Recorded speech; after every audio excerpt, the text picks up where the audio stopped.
All the praise is for Allah, who is the author of all existence, and the most generous to His creation, while He is also the all-compelling. He is the only one worthy of our worship, having no partners, no associates, no sons, no daughters, no one whom He must consult, and no one or anything which has any comparison with Him. He is the giver of life.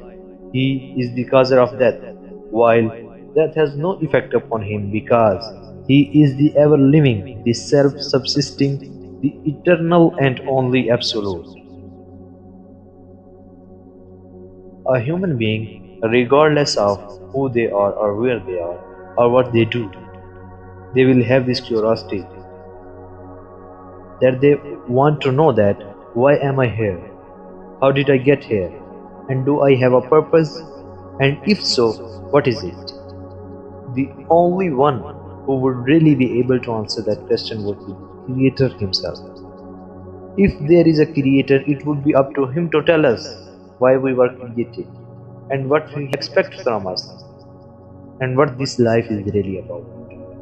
And Allah subhanahu wa ta'ala has told people, and it's a very simple thing, and that is that worship be for Him alone without any partners. So, what's the introduction of Allah? What's the introduction of Allah subhanahu wa ta'ala, the creator of the whole universe, the creator of everything? What's the introduction of Allah according to the Quran?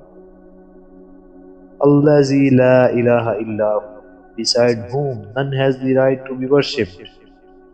Al-Malik, the King, Al-Quddus, the pure, As-Salam, the one who is free from all defects.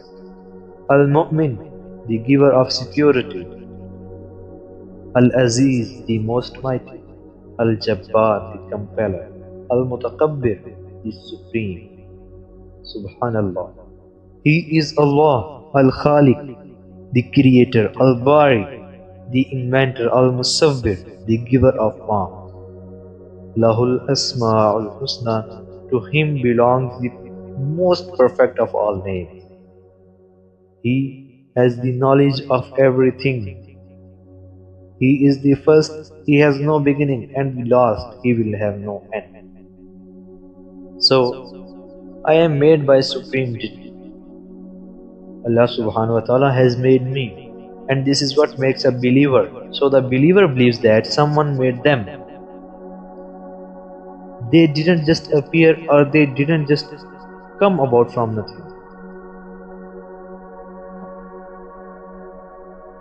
In Surah Al-Hadid, chapter 57 of the Quran, where Allah subhanahu wa ta'ala introduced Himself to us. Lahu mulku samawati wal ard. He is Allah who has the knowledge of the heavens and the earth. Yuhyi wa yumeet, and alone is the one who gives life and death. وَهُوَ عَلَى كُلِّ شَيْءٍ قَدِيرٌ, and He is able to do whatever He wishes. يُسَبِّحُ لَهُ مَا فِي السَّمَاوَاتِ وَالْأَرْضِ وَهُوَ الْعَزِيزُ الْحَكِيمُ. Everything in the heavens and the earth glorify Allah, and He is the most mighty, the most wise. Do you know anybody who shares even one of these characteristics with Allah? So, who is Allah? In chapter 6 of the Quran, Surah Al-An'am, Allah says, وَإِنَّهُ مَفَاتِحُ الْغَيْبِ لَا يَعْلَمُهَا إِلَّا. He has the keys to the unseen, no one knows them except Him. وَيَعْلَمُ فِي الْبَرِّ وَالْبَحْرِ, and He knows everything that is on the land and everything that is within the sea. وَمَا تَسْقُطُ مِنْ وَرَقَةٍ إِلَّا يَعْلَمُهَا, and there isn't a single leaf that falls from any tree except that Allah has knowledge of it. وَلَا حَبَّةٍ فِي ظُلُمَاتِ الْأَرْضِ, and there isn't a grain within the darkness of the land. وَلَا رَطْبٍ وَلَا يَابِسٍ إِلَّا, nor is there anything moist or anything that is solid, إِلَّا فِي كِتَابٍ مُبِينٍ, except that Allah has knowledge of it.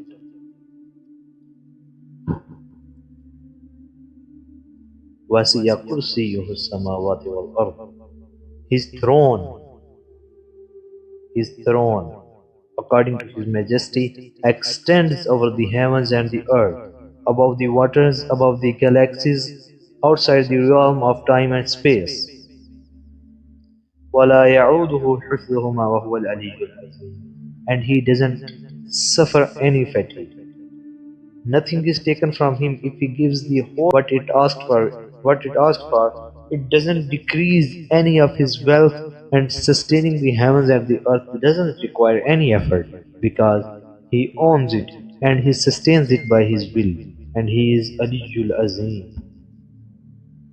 He is high, he is mighty, he is powerful, he is sovereign, he is owner, he is the ruler, he is the Lord, he is the creator. That's the description of God. So I ask you, do you know anybody else that you could describe that way? You know some nations, you know some tribes, some presidents, some companies, some individuals. No, you don't. Of course you don't. Because He is only one. Allah is only one. No one is like Him. He is the only one God. God alone.